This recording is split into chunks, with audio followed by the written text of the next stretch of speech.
Hello dear friends, HS education कॉन के YouTube channel पर आपका बहुत बहुत स्वागत है।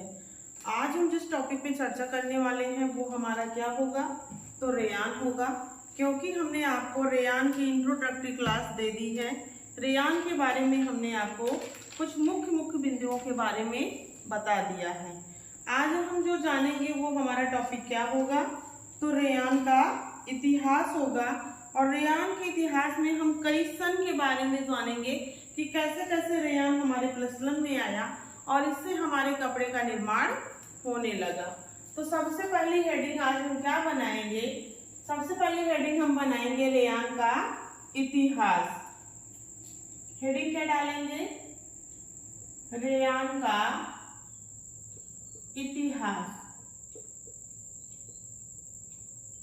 इसमें हम कुछ मुख्य बिंदुओं के बारे में जानेंगे कि इतिहास में रेयान हमारे कैसे आया और कैसे इससे कपड़े बनाए जाने लगे और कब हमारे मार्केट में रेयान को उतारा गया। कुछ ऐसे मुख्य बिंदुओं के बारे में जानेंगे। तो सबसे पहले जब हमारे सन की बात होती है तो 1664 ईस्वी की बात होती है। 1664 ईस्वी में क्या किया गया, तो रॉबर्ट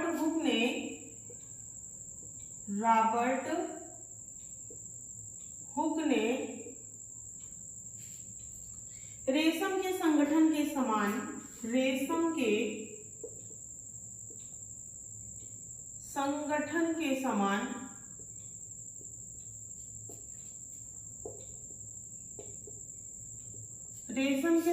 के समान कृत्रिम राल या द्रव लिख लो, द्रव को निर्मित करने का विचार इनके मन में, द्रव को निर्मित करने का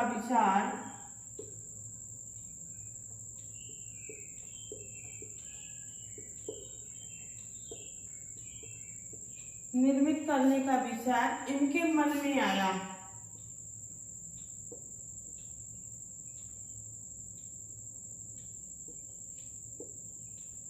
हमने आपको क्या बताया कि 1664 ईस्वी में रॉबर्ट हुक ने क्या किया कि रेशम के संगठन के समान एक कृत्रिम द्रव को बनाने का विचार इनके मन में आया। किसके मन में आया, तो रॉबर्ट हुक। अब आपके एग्जाम में क्वेश्चन आ सकता है कि कृत्रिम रेशम को बनाने का विचार किसके मन में आया, तो आप क्या आंसर दोगे, रॉबर्ट हुक। किस सन में आया, 1664 ईस्वी में। सेकंड अब जानेंगे, हमारी जो सेकंड डेट होगी वो होगी 1710।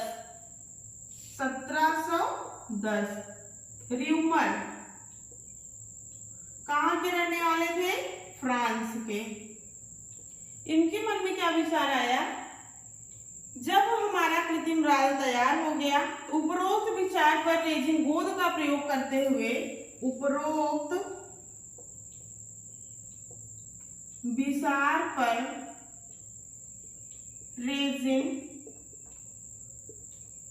गोंद का प्रयोग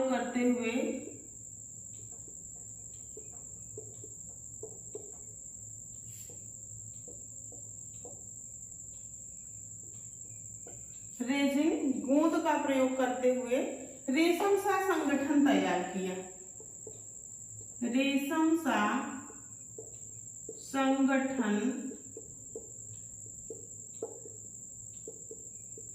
तैयार किया। 2 सन हो गए। 1664 ईस्वी की बात होती है तो रॉबर्ट हुक ने अपने मन में विचार बनाया कि हमें रेशम के समान एक द्रव तैयार करना चाहिए। फिर हमारा 1710 आता है। 1710 में र्यूमर क्या करते हैं, जो कि फ्रांस के हैं, ये उपरोक्त विचार को समझते हैं। समझने के बाद इन्होंने रेजिन गोंद का प्रयोग करते हुए रेशम सा एक संगठन तैयार कर दिया। उसके बाद जो है हमारा तीसरा आता है 1840। 1840 में क्या किया गया, तो स्पिनरेट का निर्माण हो गया।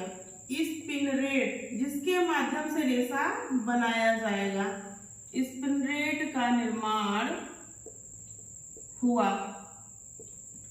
अब स्पिंडलेट मिल गया, नोजल मिल गया, तो क्या किया जाएगा, इससे रेशे को खींचा जाएगा, निकालने का कार्य किया था, जिसमें लगभग 20,000 छिद्र होते थे, जिसमें लगभग 20,000 छिद्र होते थे किसमें, स्पिंडलेट में।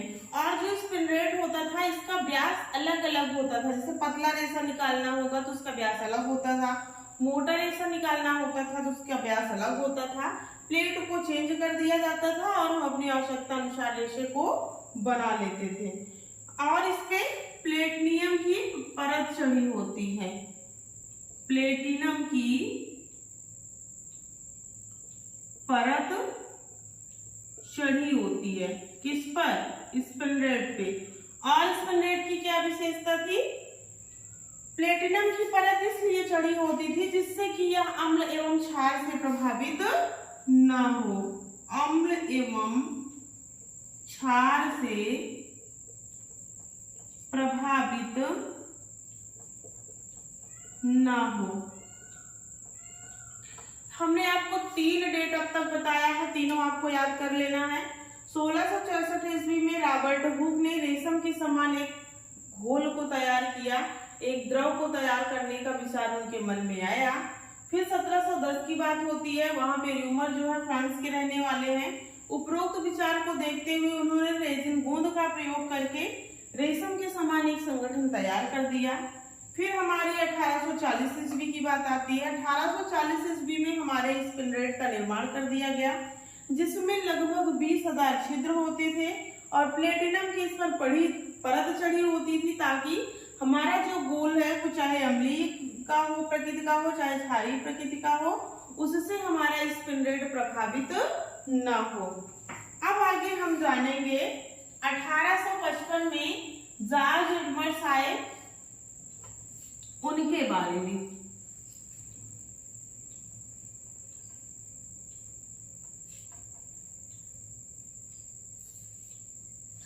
आगे अब हम किसके बारे में जानेंगे, आगे हम जानेंगे 1855।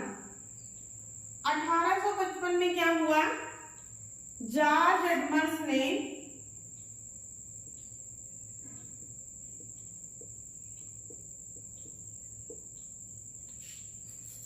नाइट्रोसेलुलोज रेयान की खोज की। क्या किया, नाइट्रोसेलुलोज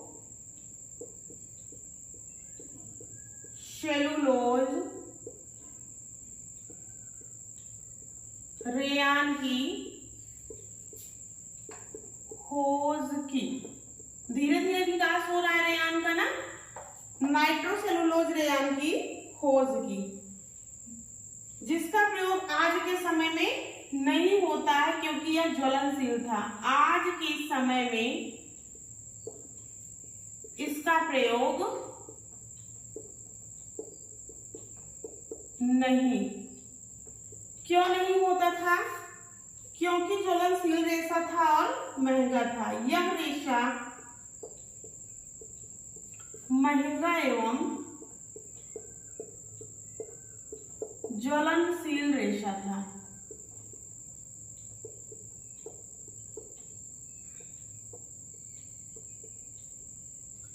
हमने आपको क्या बताया, हमने आपको बताया फिर 1855 में जॉर्ज एडमंड्स ने नाइट्रोसेलुलोज रेयान की खोज की। आज के समय में इसका प्रयोग नहीं किया जाता है। क्यों नहीं किया जाता है, क्योंकि काफी कॉस्टली था और इसमें ज्वलनशीलता का गुण था, इसलिए इस रेशे का प्रयोग नहीं किया जाता है। फिर उसके बाद हमारा आता है 1884। 1884 ईस्वी में काउंट हिलेरी दी चार्डिनेट को फादर ऑफ रेयान कहा गया। काउंट हिलेरी डी चार्डिनेट को क्या कहा गया, फादर ऑफ रेयान।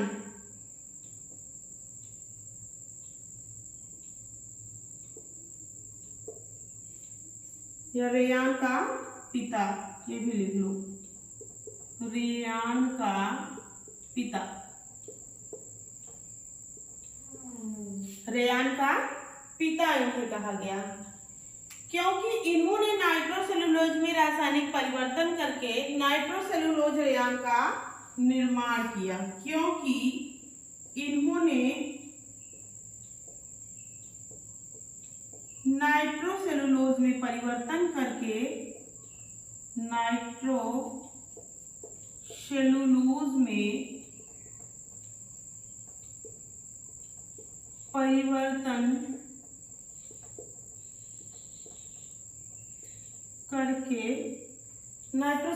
में परिवर्तन करके नाइट्रोसेलुलोज रेयान का निर्माण किया। नाइट्रोसेलुलोज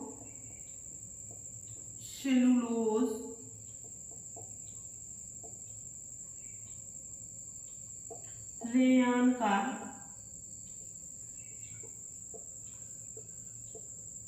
निर्माण किया। हमने आपको क्या बताया, 1855 में क्या हुआ, जॉर्ज एडमंड्स ने नाइट्रोसेलुलोज रेयान की खोज की, जिसका प्रयोग आज के समय में नहीं किया जाता है क्योंकि यह महंगा था और जलनशील था। फिर 1884 में काउंट हिलेरी दी चार्डोनेट को रेयान ऑफ फादर कहा गया, मतलब रेयान का पिता कहा गया, क्योंकि इन्होंने नाइट्रोसेलुलोज में परिवर्तन करके नाइट्रोसेलुलोज रेयान का निर्माण किया। अब आगे हम जानेंगे 1890 ईस्वी में हमारा कुप्रामोनियम बन गया, लेकिन कुप्रामोनियम की विशेषता क्या थी, किसे अमोनिया सिल्क के नाम से जाना जाता था, क्योंकि कुप्रामोनियम बनाने में हमारे अमोनिया का प्रयोग किया जाता था। तो अब हम अगली डेट डालेंगे 1890। 1890 में क्या हुआ, LH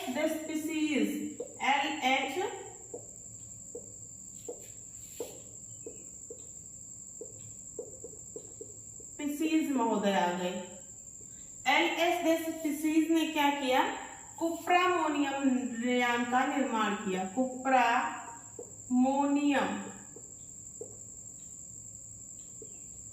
रेयान का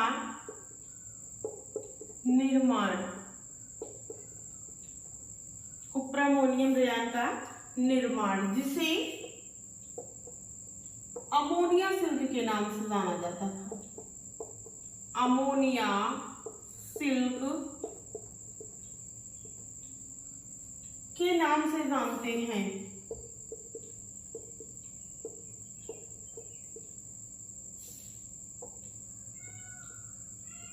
जिसे अमोनिया सिल्क के नाम से जानते हैं।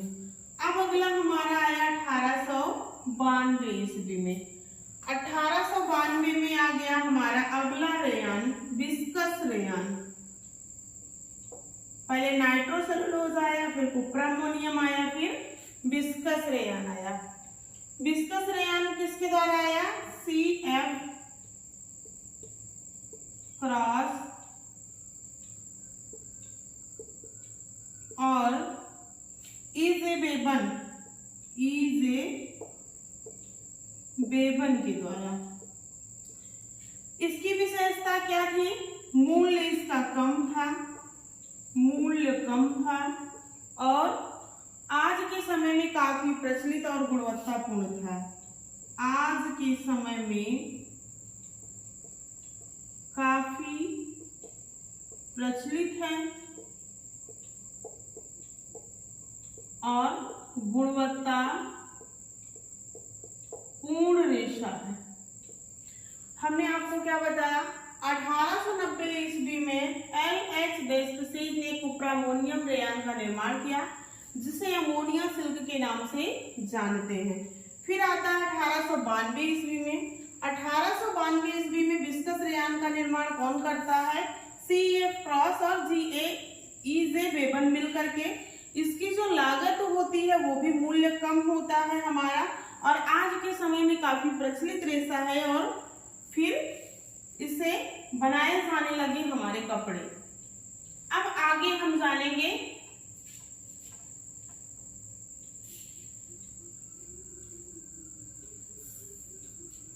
फिर अगला हमारा आता है 1919 में। अब क्या होता है कि हमारा जो रेयान है वो व्यावसायिक रूप से शुरू हो जाता है, व्यावसायिक रूप से व्यावसायिक रूप से शुरू हो जाता है। तो मार्केट में इसे उतारा गया सबसे पहले कहाँ, जर्मनी में। मार्केट में इसे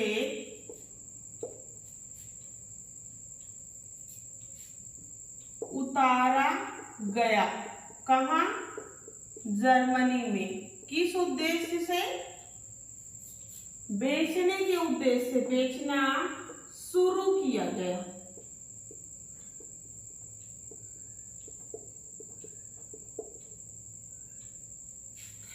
फिर क्या हुआ, 1925 ईस्वी में, 1925 ईस्वी में क्या हुआ, वस्त्र मंत्रालय द्वारा इसे मान्यता दिया गया, वस्त्र मंत्रालय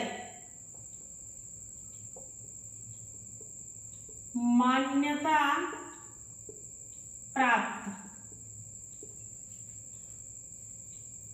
और मान्यता किसने दी, FTC, फेडरल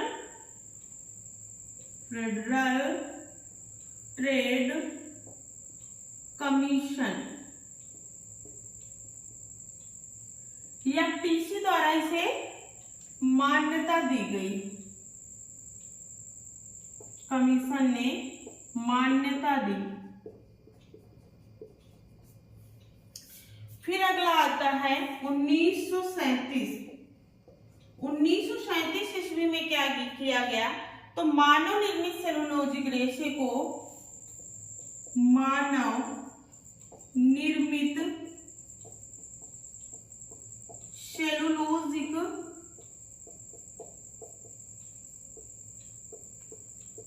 रेशे को सामूहिक रूप से रेयान नाम दिया गया, सामूहिक रूप से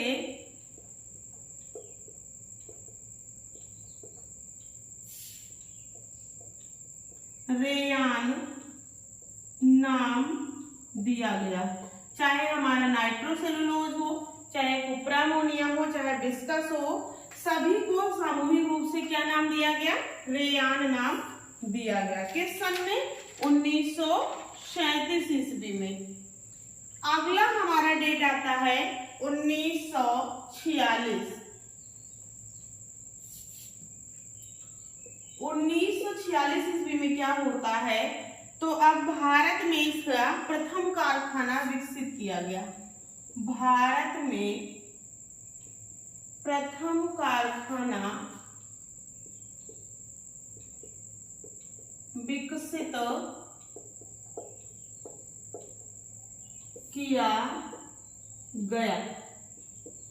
और ये जो भारत का प्रथम कारखाना विकसित किया गया वो कहाँ किया गया, तो केरल में किया गया। कहाँ किया गया, केरल में। ये था हमारे रेशम का इतिहास। अभी इसमें बहुत सारे पॉइंट को पढ़ने हैं, जैसे इसके निर्माण की विधियां, इसकी विशेषताएं। तो इस वीडियो में बस इतना ही। वीडियो में अगर आपको सारी चीजें सही लगती है, वैसे तो मैं पूरी कोशिश करती हूँ कि एकदम इजीली तरीके से आपको सही ढंग से आप तक कंटेंट को पहुंचा पाऊं। आप हमारे वीडियो को लाइक, शेयर एंड सब्सक्राइब कर लीजिएगा और हमारे चैनल को अपने फ्रेंडों के साथ शेयर कर दीजिएगा। मिलते हैं नेक्स्ट वीडियो में, तब तक के लिए धन्यवाद।